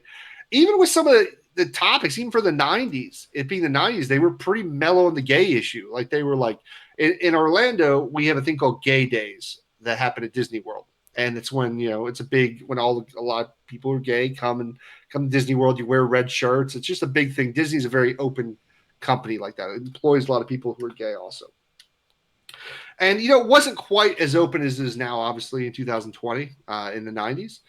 But they were even like they were like I remember one time during this church service, they were saying, "Hey, there was a lot of churches asking to boycott Disney at the time, like when this was going on. They were like, "Hey, this isn't our, hill to die on." They're like, "We're not fighting this. We're not saying that it's moral to be gay or anything. We're just saying that, like, listen, it's not us. Like, we want everybody to come to church. We don't care if you're gay, straight, whatever it is. We think the most important thing is Jesus." And it was very positive. I really can't say anything bad about them. Like every service, like I felt better about. It was just more about. It was like a self-help church in a sense. Like we just want you to be better. Like just love Jesus and get better. And then of course they played like Christian rock music and shit like that. And they had like a teen night. I was going to church like 3 days a week. And I went to like family night on Wednesday. I went to teen night on Fridays, and then I would go to like Sunday like normal service, which was like the large mega church type area. Um, And I liked it. I can't complain about it. But like, as I grew, things changed. I ended up actually in a closer church to my house, which was more Pentecostal. And that church was hardcore. But listen, once again, I can't. My pastor, I love that. Still to this day, I wish I could meet him again. I'd feel bad to meet him. Like, I hope he never watched my YouTube channel in some way. Like, I really don't. Like, I'd really rather him live his life and never see my YouTube channel. Like, his name was Pastor Kirk. I'll never forget. And what was so amazing about him was like he was the kind of guy that I could have went to and been like, "Yo, man, I just killed like 5 people," and he'd been like, "You know what, man? Don't worry about it. We're gonna be right with Christ, right?" Like he would never judge you. He was such just a nice, good, honest human being, right? Like I just respected him so much. But this was a small church. Like we would have maybe 25 people in like a room that was rented in like a space, right? But that was like people talking in tongues, like people like were like getting into the spirit and like singing and like you do an hour and a half church and an hour of it was worship, like people just singing, falling on the floor, like just getting into it, and then like he'd get up, he'd do not fire and brimstone, passionate, like just fucking you're in it, like I'm preaching, like this is about your soul kind of deal. And I remember he would call me like because I was like young, I was in my early 20s. Early 20s. I'm still a young guy having fun with my friends. I wasn't drinking or doing anything or partying or anything. But I remember it'd be like Sunday morning, he called me like Sunday. He's like, "You didn't come to church today? You didn't come hang out? You didn't come to?" I'm like, all right, I'm gonna come down, go to lunch and shit. So I can't say my experience actually within Christianity, what I dealt with was bad. It just, my views changed. I just learned a little bit more. I understood what was going on in religion, uh, and it just didn't match what I was being taught, man. So eventually, you got to take a step away from it, and that's what I did. Yeah, I can totally relate. My experience, other than the Catholic things, which were just miserable. I did go to a lot of the big, more evangelical churches with the rock bands, and they're a lot of fun. I Yeah, go to them more now actually than I did as a Christian because I have a lot of friends who are Christian. Like half my friends on Facebook are all the Christian apologist guys, and half of them are all the atheist guys. that's Hilarious. awesome. And so, but what led me away from Christianity was I had like major depression my entire life. It was super Mm, bad, and I prayed like every day, morning and night, for help, and expecting there to be this like personal being there who really cared about you and was looking for a relationship and was there for you, and having just nothing, just going through this pain and having it do nothing ever, for just wore away at my religious belief until I just stopped believing. I didn't even identify as an atheist until like years after I stopped believing and actually started looking into the philosophy stuff. It was all for me. It was just that never having any prayers answered just kind of killed it for me. You know what was funny? What it's a new age book that switched my way of thinking, like at the time. And I'll never forget it because it was such a fascinating book. I should go read it. I should reread it again like many years later, like almost 20 years later. There was a book called A Conversation with God by Neil Donald Walsh. Have you ever heard Mm-mm, this haven't read book? it. So very new age, like what the bleep do we know type book. You never see a documentary, but like those like new age beliefs. Anyways, so it's this guy, and this is supposedly a true story. He's writing these books, and he was almost homeless. He was living on the street, and like one night he starts like writing down on a piece of paper, like, and he believes he had a conversation with God, and God was writing through him in the paper. So he would ask a question and a dialogue happened. So the whole first book is a dialogue between him and God. And he's got like a stupid amount of books. I read like every one of them because I was like, oh my God, this is fucking fantastic. I just loved it. Like it just bought right into the shit. Right. And, but it opened up questions to me, like things that didn't make sense to me anymore. Like it started getting me thinking about like why would God create a place called hell where there's eternal suffering? Like all the things that I'd always questioned as a Christian, like why, like it brought into play and it had a better answer for them. Like it was like, no, well, maybe it's because I'm not like that. Like God isn't like that. It basically, what it did is it gave me a different concept of God that I wasn't aware of. Right. That as if there could be a different concept than what I've been taught my whole entire life. And that was the thing that just kind of like, cracked it a little bit, cracked a little hole in the wall to where it could break it down. And eventually, as I started kind of changing, I was like, well, wait a minute, this doesn't make sense. Why would there be a hell? Why would there be a place of eternal suffering if he loves us? Like, why wouldn't he just, if he cared about us, know that we make mistakes and we may not be perfect? And, there's no need for a place like this. But it was also just really interesting, kind of like, in a sense, like sci-fi, in a sense, like what it was saying. And that's when I started digging a little deeper and like learning about the history and learning like, wait a minute, like, why do I believe what I believe? Like, why do I just accept what this book says about it? It's really interesting, I think, how like when you're in the bubble, everything totally makes sense, right? It's hard to explain, and once you're out of the bubble, you can't go back in a sense. It's really hard to get back into it. And it sounds condescending. Like, I don't ever want to sound condescending to Christians, like as if like, you're in this bubble, you just don't get it. But like, there really does come a point where you're like, wait a minute, like you've grown up in a sense in your beliefs with those kind of things. I don't know. My pick of like, I don't know about you. Maybe you can tell me. I'd be interested to hear your opinion too. Like for me, you know what the worst version of Christianity is to me now? Is Calvinism. Like, that's some sadistic ass shit that goes on in Calvinism. Like we're all determined by God. God just did all of this intentionally. He wanted this to happen. This was God's plan, and He wanted you to suffer. All God did this to you, and you should accept it. It's literally like an author writing a book. That's the way they describe it, and it makes no sense at all. Like it's just like, oh, okay, so we're robots. We're just basically actors playing at a part that God has written. And on every level, He writes our desires, like what we desire, what we're going to do, which really doesn't make any sense because it's like, sin is supposed to be that's contrary to God's nature. But yet as God is writing a story where we sin, where we do things that are against His nature, it doesn't make any sense. And then the idea of compatibilism, where you're going to be like, there's some kind of free will, but no Calvinist can articulate it at all. Like I've never had a Calvinist actually reasonably be able to articulate how free will works there. I almost appreciate it when Calvinists are honest. I saw a debate on I forget what the name of the channel is, but he hosts a lot of Christian debates, and I saw Matt Slick debating another Calvinist, and the other Calvinist was like, "Yeah, no, there's determinism. There's no fucking free will." Oh, the gospel truth, right? The gospel truth. Yeah. It was recent. Yeah, you might have seen it. Yep. And I'm listening to this guy, and I'm like, well, at least he's being honest about it. Like he's just saying, hey, yeah, the only person that has free will is God. And I'm listening to Matt Slick, and I got frustrated. I've had debates with Matt Slick multiple times on this topic. And the recent one was on Andrew Rappaport's channel. And I used all of Matt Slick's definitions. I just literally went to Carm. I was like, Matt, I'm going to use everything you write on your website. So nothing from me. We're not going to argue about the words, the definitions in this debate like you usually do. I'm using your definition. And he still couldn't articulate how people have the ability to make choices. But really, I guess what they really mean is like you feel like you make choices, right? Like it's just you have the impression you're making a choice.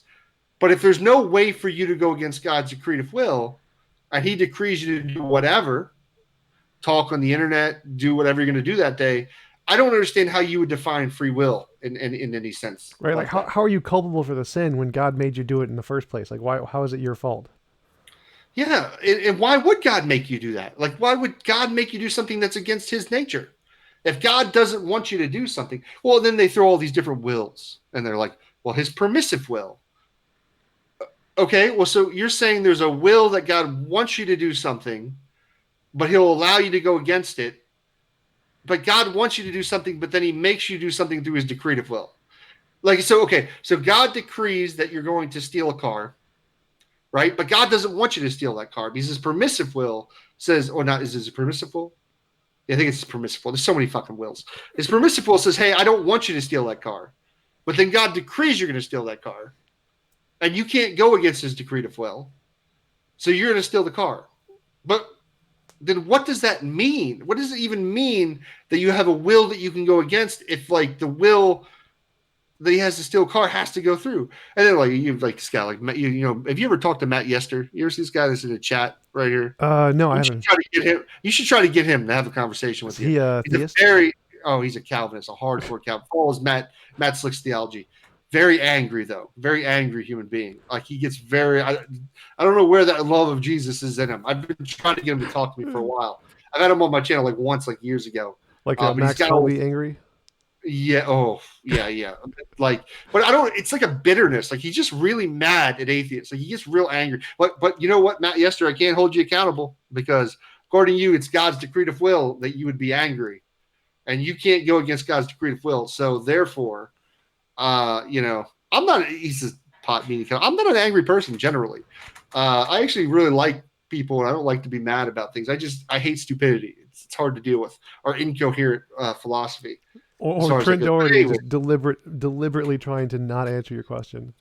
yeah, I mean, I don't get it. Like, what's the point? I don't know about you, man. What bothers me about certain thieves, and it's not all Christians by any means. There are lots of wonderful Christians out there just trying to be great people. And I say great, good people by my standard. Right? Let me just say that real quick. So no one's like, well, what good are you appealing to? Right. I'm just saying, like in general terms, like good people that like do good things for people, like dedicate themselves to like helping the poor, doing the things Jesus articulated. Let me just say it like that. Doing the things Jesus wanted you to do. Right. And then there are people who are like, just like, do you think the way that you're going to win me to Christ is by being mean to me, talking down to me, saying I don't understand it? You're going to hell. Exactly.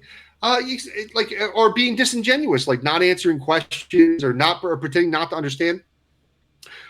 Give me an example, right? So let me give you a good example of good Christian, right? So earlier in the week, we were debating on Twitter with S.J. Thomason, who's has some opportunities, we'll say, with understanding the Bible. And Christians are now getting involved trying to explain to her biblical slavery. They're like, listen, like it's not pretty. It's just like it's complicated, right? Like, and there's I can't remember her name is Laura. She's a PhD in New Testament studies, and she's trying to explain to SJ about like what it's actually talking about when it talks about slavery. And one of the things that oftentimes atheists will do is they'll point to Galatians where it says slaves obey your earthly masters, right? Yep.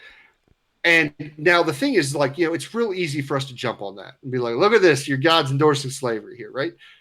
But she goes into and she starts saying, she's like, listen, probably the context of this is like Paul's like, listen, your fucking slave master is probably a monster, right? He's probably gonna do awful things to you. He's probably gonna hurt you.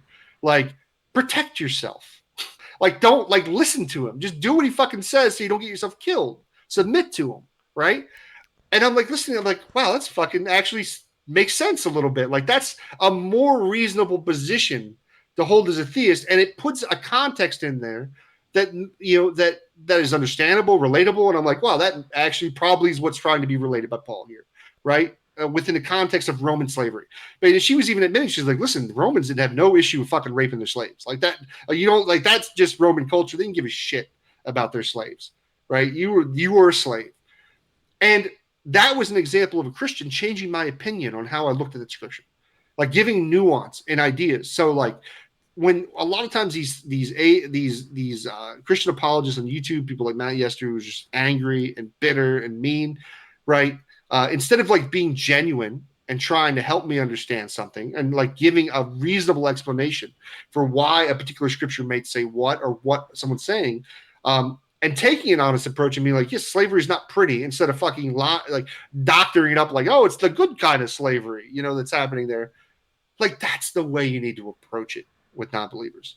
And I jumped on, and somebody was giving shit. Some atheist jumped on, started giving this girl Laura shit about it, saying, oh, you're justifying slavery. I'm like, fucking hold up a second. She's not justifying slavery here. No one's talking about the morality of slavery. We're not saying whether she's saying moral, like slavery is moral in Old Testament context or New Testament context. What she was differentiating, she was like, listen, this is Roman slavery, right? And then you're talking Old Testament, like Israelite slavery from thousands of years before. And it's important when we're talking historically to talk about the context of these things, because that's important. Like, it's not the same necessarily type of slavery. And I'm like, she's not arguing, like defending God here and saying God's moral or immoral in the situation. She's just saying, hey, this is the context of everything. This is how you have to approach it. So like I attacked it. I was like, listen, dude, you're the worst kind of atheist doing this. Like jumping on here, not understanding what she's saying. Be charitable, be fair, and see where it goes. I'm sorry, I can stop looking at this chat over here. It makes me laugh. But yeah, I totally Uh, understand what you're saying. Where like the way she was interpreting it was to try and make it like a reasonable thing that Paul was saying, where he's trying to guide people so that they can have a less painful life if they like obey their yes, slave masters, so that they're not going to be hurt as badly by them as opposed to fighting against them, where they're going to get essentially killed instantly. yes, and that's like that makes sense though. Like, and it's like listen, I don't need, and I don't, we didn't even get into the details of whether God actually endorsed slavery. Really, we didn't get into those contexts of like saying whether she views in Leviticus 25 whether uh, uh, how that works. I can't. I think people just got to give up the ghost sometimes. Like you just got to understand this is what the culture was like. They owned slaves, right? A lot of people. Dr. Josh Bowen, my co-host from my channel, and he also runs Digital Hammurabi, had a great, an amazing guest one time who wrote a book on Israelite child sacrifices, and like I hate to tell this to you folks, Israelites sacrificed their children. Like this was a thing. This was a thing in the Middle East. This is what they used to do to their gods. Uh, it's not like when I find it funny, TJump, when a lot of times when I point out a scripture like First Samuel, and I'm like, why is God ordering people to kill babies? And they're like, well, that culture was evil, and they were awful, and they were sacrificing their god to Moloch and all these different gods. And I'm like, so God told people to kill babies because people were killing babies. Like, do you understand the logic there? Why that doesn't make any sense whatsoever? And then, of course, in a Calvinist view, it's all planned. It's just like that's what God, wanted. God killed the babies. Or God made you sacrifice the babies to the wrong God, and then God told you to kill the babies because you sacrificed the gods to the wrong babies. Yeah. Yeah, listen. The Calvinism shit is just monstrous because they're just believing straight up like, yeah, God, this is all for God's good glory, right? This is for His righteous glory, and this is a way of showing people His power and majesty. Like it's like okay, like this is what your God wants, or I don't get it. I don't understand it whatsoever, and frankly, this new Calvin, I like to call them the Calvinist mafia that kind of hangs out with Matt Slick's type of like these guys that all have beards and have like it's kind of like the what do we call them? Not emo. Shit. Not posers. Anyways, I can't think of the name.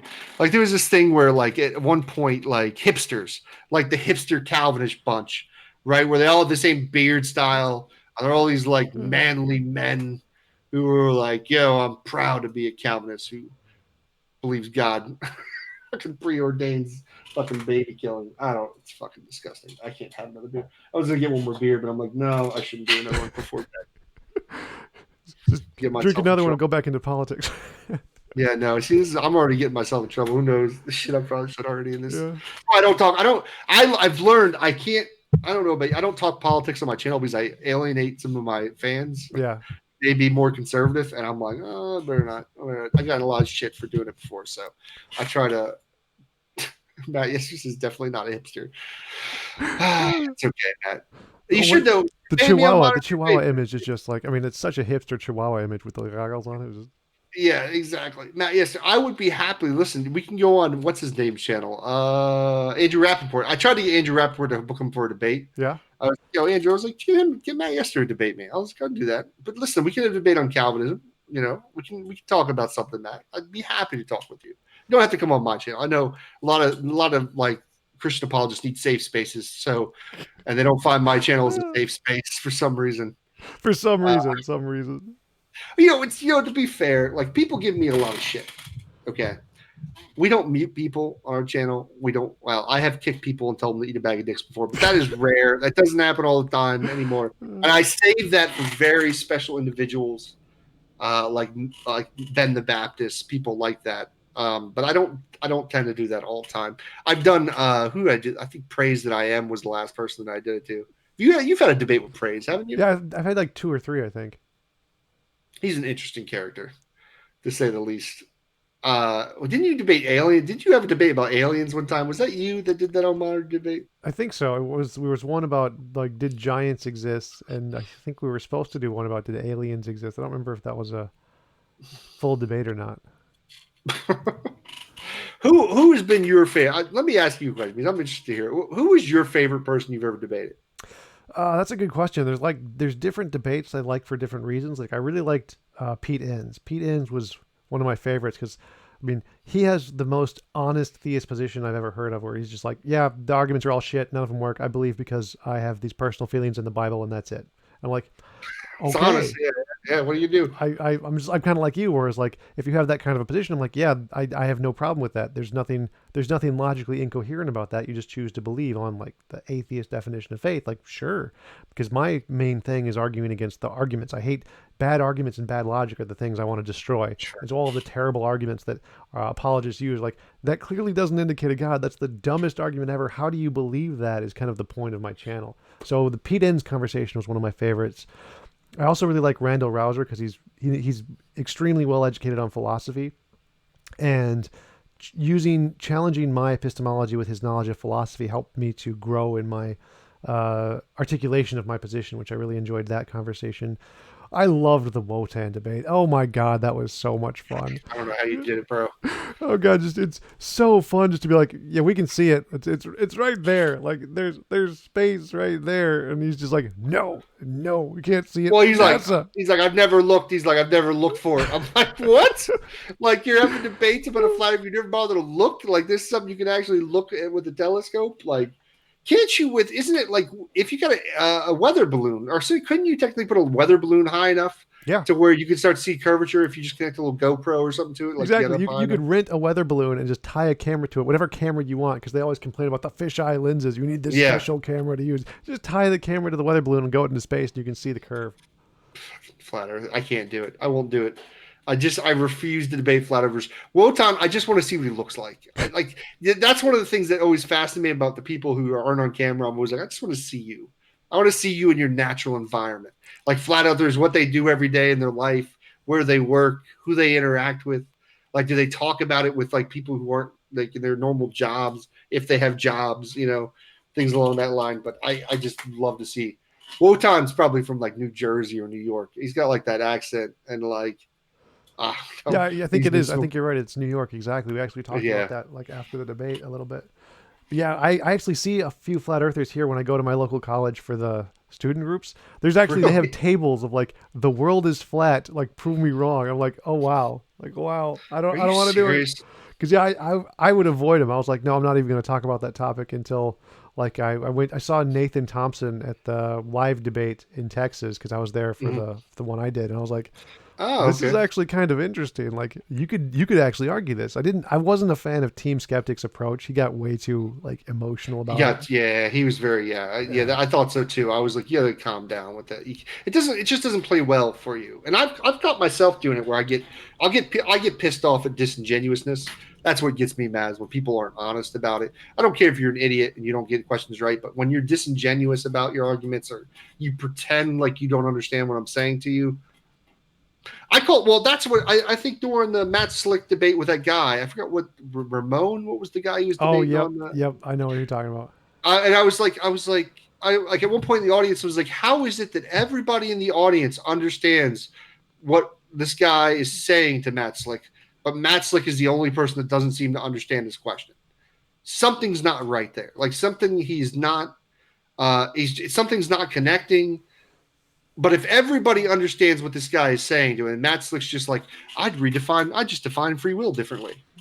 It's like, well, okay, like is that how you think things work? Like we can just redefine terms however we want all the time? Like I'm sure there are certain instances where Matt Slick would fucking rip someone to shreds for defining something differently. Right? Like if there was an abortion debate and someone was like, I just don't define a fetus as human. Right, like he would be like, "Well, fuck, you can't do that." Like you can't. Like he would have serious issue with it. Yeah. Right. But like if someone says, "Hey, I define," like he's like, "I define free will as," I don't even know how Matt, because it's not really free will. He just defines basically that people have the perception of choice. Oh, wait, whatever that was means. it Sonny Hernandez? Was that the guy who was debating? Sonny, that's it. Yeah. He unfortunately had a bunch of bad audio issues that episode. Yeah.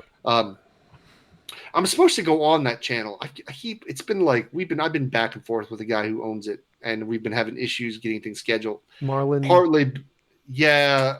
Part of it is, man, I like the guy. He's a nice guy. Like at first, when I was supposed to go on his channel originally, he was like, "Yeah, we just pre-record the shows." I was like, "Why are you doing that? Like, put them live, man. People want to watch the shows live. They want to see people debate." And he finally changed his opinion. He's like, "Oh yeah, you helped me change my opinion."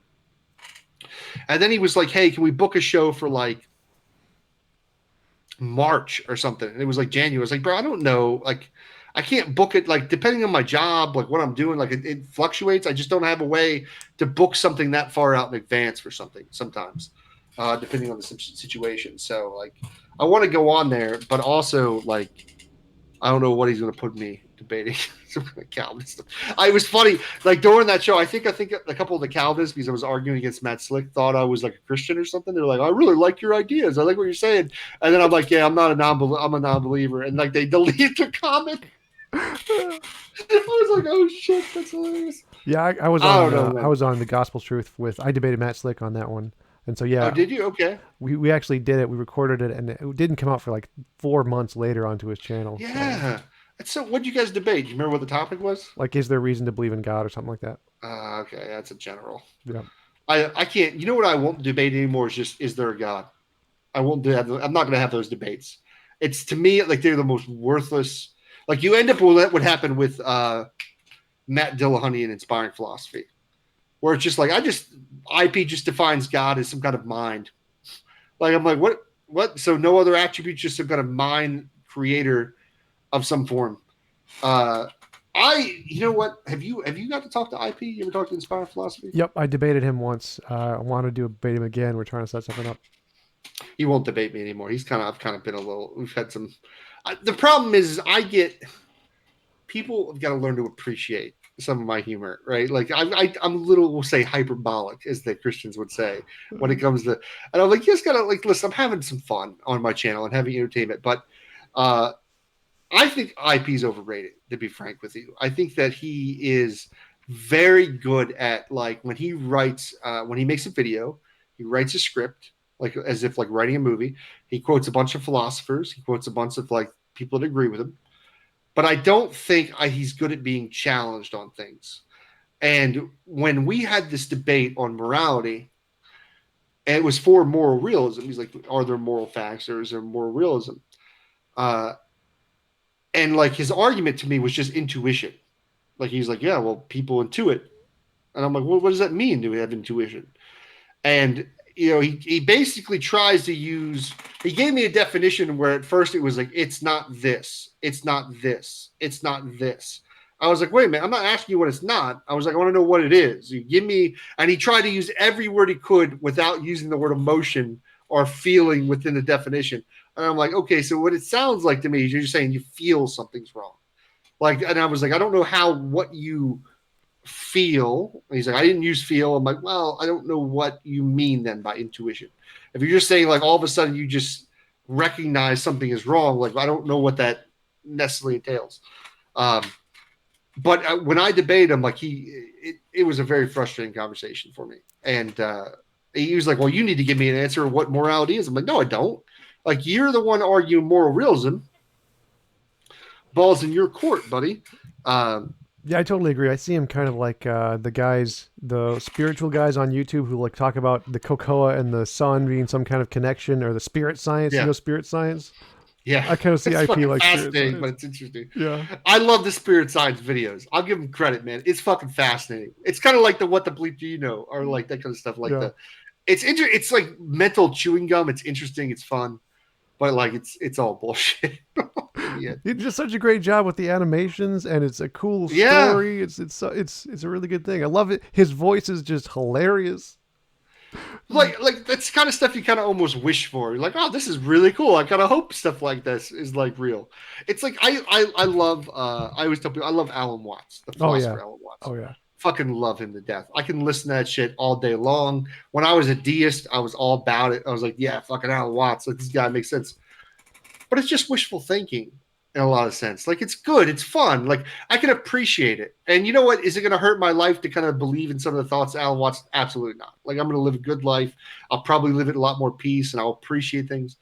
But in the end, it's like, is any of this true? I don't know. Like I don't know if any of this is true. Is it like does it like provoke thought and interesting ideas about reality? Sure. Like I would love for there to be some kind of like something more. You know, maybe there is. I don't know if there is. Maybe there is something after we die. I don't. It doesn't seem like it, right?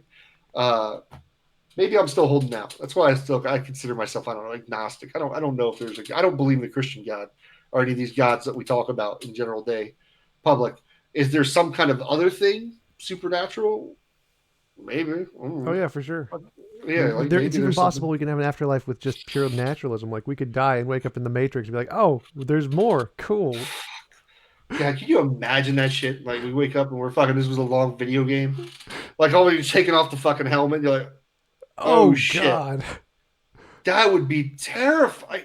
I don't know if I would be excited or terrified at the same thing. And I'd be like, look Uh, behind you, see all these people who are just watching your life, like, "Oh God, what that time I did that thing?" Like, ah, so embarrassing. why did you do it? Like, I mean, but that would be the nuance of it. I mean, I love the Matrix movies. To me, are fucking amazing. Uh, I shouldn't tell the story. I'll just say that I had a very interesting experience with some psychedelic stuff. Is what I'll say.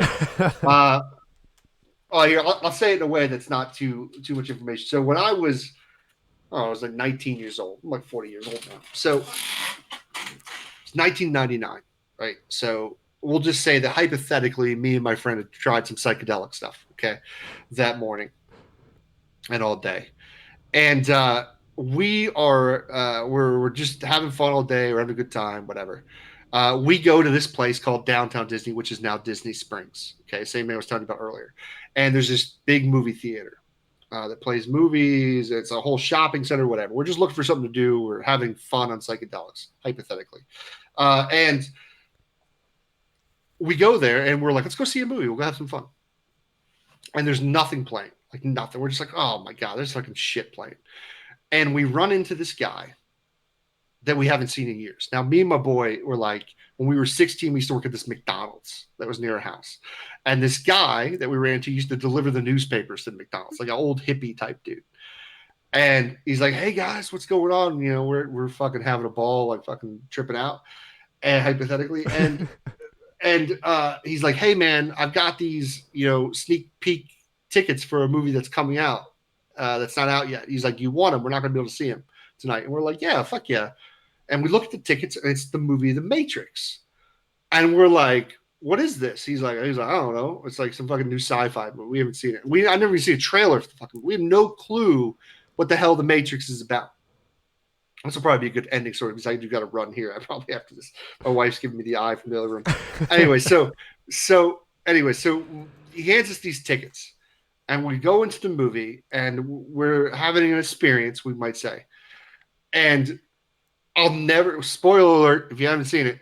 The moment where he pops out of the fucking container, mind fucking blown. I'm like, oh my God, it's not real.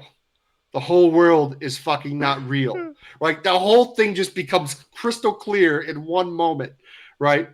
So obviously you watch this amazing movie, all this deep philosophical fucking shit going on, action, excitingness, fucking. We get out of the movie and we don't believe the world is real anymore. Like we're just like, yo, what's it fun? I was like, yo, what do you want to do? He's like, my friend's like, what does it matter, bro?